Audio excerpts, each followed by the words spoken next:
ஆண்டவராகிய இயேசு கிறிஸ்துவின் தூய நாமத்திற்கு மகிமை உண்டாவதாக. மத்தேயு எழுதின சுவிசேஷம் 5ஆம் அதிகாரத்திலிருந்து பல்வேறு தலைப்புகளில் வசனங்களை தியானிக்க இருக்கிறோம். மலைப்பொழிவு. இயேசு மக்கள் கூட்டத்தை கண்டு மலை மீது ஏறி அமர அவருடைய சீடர் அவர் அருகே வந்தனர். அவர் திருவாய் மலர்ந்து அவர்களுக்கு கற்பித்தவை. பேறு பெற்றோர். ஏழையரின் உள்ளத்தோர் பேறு பெற்றோர், ஏனெனில் விண்ணரசு அவர்களுக்கு உரியது.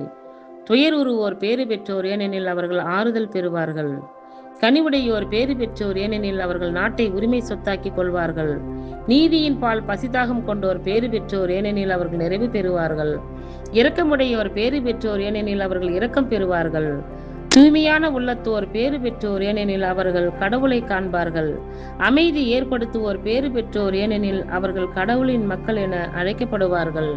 நீதியின் பொருட்டு துன்புறுத்தப்படுவோர் பேறு பெற்றோர், ஏனெனில் விண்ணரசு அவர்களுக்கு உரியது. என் பொருட்டு மக்கள் உங்களை இகழ்ந்து துன்புறுத்தி உங்களை பற்றி இல்லாதவை பொல்லாதவை எல்லாம் சொல்லும்போது நீங்கள் பேறு பெற்றவர்களே. மகிழ்ந்து பேர் உவகை கொள்ளுங்கள், ஏனெனில் விண்ணுலகில் உங்களுக்கு கிடைக்கும் கைமாறு மிகுதியாகும். இவ்வாறே உங்களுக்கு முன்னிருந்த இறை வாக்கினர்களையும் அவர்கள் துன்புறுத்தினார்கள். உப்பும் ஒளியும். நீங்கள் மண்ணுலகிற்கு உப்பாயிருக்கிறீர்கள். உப்பு ஓர்பற்று போனால் எதை கொண்டு அதை ஓர்புள்ளதாக்க முடியும்? அது வெளியில் கொட்டப்பட்டு மனிதரால் மிதிபடும், வேறு ஒன்றுக்கும் உதவாது. நீங்கள் உலகிற்கு ஒளியாய் இருக்கிறீர்கள். மலை மேல் இருக்கும் நகர் மறைவாய் இருக்க முடியாது. எவரும் விளக்கை ஏற்றி மரக்காலுக்குள் வைப்பதில்லை, மாறாக விளக்குத்தண்டின் மீதே வைப்பர். அப்பொழுதுதான் அது வீட்டில் உள்ள அனைவருக்கும் ஒளி தரும். இவ்வாறே உங்கள் ஒளி மனிதர் முன் ஒளிர்க. அப்போது அவர்கள் உங்கள் நற்செயல்களை கண்டு உங்கள் விண்ணக தந்தையை போற்றி புகழ்வார்கள். திருச்சட்டம் நிறைவேற்றுதல். திருச்சட்டத்தையோ இறை வாக்குகளையோ நான் அழிக்க வந்தேன் என நீங்கள் எண்ண வேண்டாம்.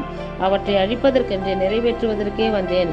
விண்ணும் மண்ணும் ஒழிந்து போகும் முன் திருச்சட்டம் யாவும் நிறைவேறும். அதன் ஒரு சிற்றெழுத்தோ ஒரு புள்ளியோ ஒழியாது என உறுதியாக உங்களுக்கு சொல்லுகிறேன். எனவே இக்கட்டளைகளுள் மிகச்சிறியது ஒன்றையேனும் மீறி அவ்வாறே மக்களுக்கும் கற்பிக்கிறவர் விண்ணரசில் மிகச் சிறியவர் என கருதப்படுவார்.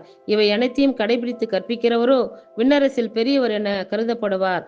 மறைநூல் அறிஞர் பரிசேயர் ஆகியோரின் நெறியை விட உங்கள் நெறி சிறந்திருக்கட்டும். இல்லையெனில் நீங்கள் விண்ணரசுக்குள் நுழைய முடியாது என உங்களுக்கு சொல்லுகிறேன்.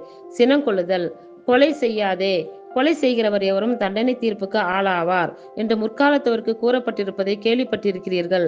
ஆனால் நான் உங்களுக்கு சொல்லுகிறேன், தம் சகோதர சகோதரிகளிடம் சினம் கொள்ளுகிறவர் தண்டனை தீர்ப்புக்கு ஆளாவார். தம் சகோதரரையோ சகோதரியையோ முட்டாளே என்பவர் தலைமை சங்க தீர்ப்புக்கு ஆளாவார். அறிவிலியே என்பவர் எரிநகரத்துக்கு ஆளாவார். ஆகையால் நீங்கள் உங்கள் காணிக்கை பலிபீடத்தில் செலுத்த வரும்போது உங்கள் சகோதர சகோதரிகளில் எவருக்கும் உங்கள் மேல் ஏதோ மனத்தாங்கள் உண்டன அங்கே நினைவுற்றால் அங்கேயே பலிபீடத்தின் முன் உங்கள் காணிக்கையை வைத்துவிட்டு போய் முதலில் அவரிடம் நல்லுறவு ஏற்படுத்தி கொள்ளுங்கள். பின்பு வந்து உங்கள் காணிக்கையை செலுத்துங்கள். உங்கள் எதிரி உங்களை நீதிமன்றத்துக்கு கூட்டிச் செல்லும் போது வழியிலேயே அவருடன் விரைவாக உடன்பாடு செய்து கொள்ளுங்கள். இல்லையேல் உங்கள் எதிரி நடுவரிடம் உங்களை ஒப்படைப்பார்.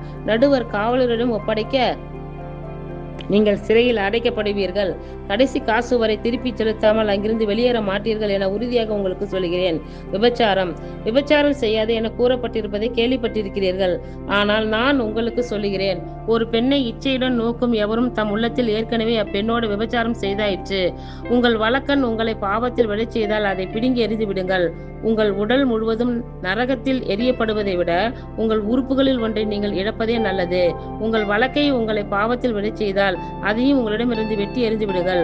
உங்கள் உடல் முழுவதும் நரகத்திற்கு செல்வதை விட உங்கள் உறுப்புகளுள் ஒன்றை நீங்கள் இழப்பதே நல்லது.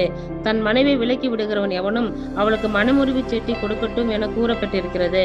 ஆனால் நான் உங்களுக்கு சொல்லுகிறேன், எவரும் தன் மனைவியை பரத்தமைக்காக அன்றி வேறு எந்த காரணத்திற்காகவும் விலக்கிவிடக் கூடாது. அப்படி செய்வோர் யாவரும் அவரை விபச்சாரத்தில் ஈடுபட செய்கின்றனர். விலக்கப்பட்டோரை மனப்போரும் விபச்சாரம் செய்கின்றனர். ஆணையிடுதல். மேலும் பொய்யான இடாதீர். ஆணையிட்டு நேர்ந்து கொண்டதை ஆண்டவருக்கு செலுத்துவீர் என்று முற்காலத்தவருக்கு கூறப்பட்டிருப்பதை கேள்விப்பட்டிருக்கிறீர்கள். ஆனால் நான் உங்களுக்கு சொல்லுகிறேன், ஆணையிடவே வேண்டாம். விண்ணுலகின் மேலும் ஆணையிட வேண்டாம், ஏனெனில் அது கடவுளின் அரியணை. மண்ணுலகின் மேலும் வேண்டாம், ஏனெனில் அது அவரது கால்மனை. எருசலேமின் மேலும் வேண்டாம், ஏனெனில் அது பேரரசரின் நகரம். உங்கள் தலையின் மேலும் ஆணையிட வேண்டாம், ஏனெனில் உங்கள் தலைமுடி ஒன்றையேனும் வெள்ளையாக்கவோ கருப்பாக்கவோ உங்களால் இயலாது. ஆகவே நீங்கள் பேசும்போது ஆம் என்றால் ஆம் எனவும் இல்லை என்றால் இல்லை எனவும் சொல்லுங்கள். இதைவிட மிகுதியாக சொல்வது எதுவும் தீயோனிடத்திலிருந்து வருகிறது. பழிவாங்குதல். கண்ணுக்கு கண் பல்லுக்கு பல் என கூறப்பட்டிருப்பதை கேள்விப்பட்டிருக்கிறீர்கள். ஆனால் நான் உங்களுக்கு சொல்லுகிறேன், தீமை செய்பவரை எதிர்க்க வேண்டாம். மாறாக உங்களை வலக்கன்னத்தில் அறைபவருக்கு மறுகன்னத்தையும் திருப்பி காட்டுங்கள். ஒருவர் உங்களுக்கு எதிராக வழக்கு தொடுத்து உங்கள் அங்கியை எடுத்துக்கொள்ள விரும்பினால் உங்கள் மேல் உடையையும் அவர் எடுத்துக்கொள்ள விட்டு விடுங்கள். எவராகிலும் உங்களை ஒரு கல் தொலைவு வர கட்டாயப்படுத்தினால் அவரோடு 2 கல் தொலைவு செல்லுங்கள். உங்களிடம் கேட்கிறவருக்கு கொடுங்கள். கடன் வாங்க விரும்புகிறவருக்கு முகம் கோணாதீர்கள். பகைவரிடம் அன்பாயிருத்தல்.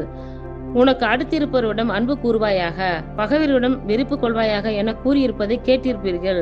ஆனால் நான் உங்களுக்கு சொல்லுகிறேன், உங்கள் பகைவரிடமும் அன்பு கூறுங்கள். உங்களை துன்புறுத்துவோருக்காக இறைவனிடம் வேண்டுங்கள். இப்படி செய்வதால் நீங்கள் உங்கள் விண்ணக தந்தையின் மக்கள் ஆவீர்கள். ஏனெனில் அவர் நல்லோர் மேலும் தீயோர் மேலும் தம் கதிரவனை உதித்தெழ செய்கிறார். நேர்மையுள்ளோர் மேலும் நேர்மையற்றோர் மேலும் மழை பெய்ய செய்கிறார். உங்களிடத்தில் அன்பு செலுத்துவோரிடமே நீங்கள் அன்பு செலுத்துவீர்களானால் உங்களுக்கு என்ன கைமாறு கிடைக்கும்? வரி தண்டுவோரும் இவ்வாறு செய்வதில்லையா? நீங்கள் உங்கள் சகோதர சகோதரிகளுக்கு மட்டும் வாழ்த்து கூறுவீர்களானால் நீங்கள் மற்றவர்களுக்கும் மேலாக செய்து விடுவதென்ன? பிற இனத்தவரும் இவ்வாறு செய்வதில்லையா? ஆதலால் உங்கள் விண்ணக தந்தை நிறைவுள்ளவராய் இருப்பது போல நீங்களும் நிறைவுள்ளவர்களாய் இருங்கள். இத்துடன் மத்தேயு சுவிசேஷம் 5ஆம் அதிகாரம் நிறைவுற்றது. கர்த்தர் தாமே நம்ம எல்லோரும் ஆசீர்வதிப்பாராக. ஆமேன்.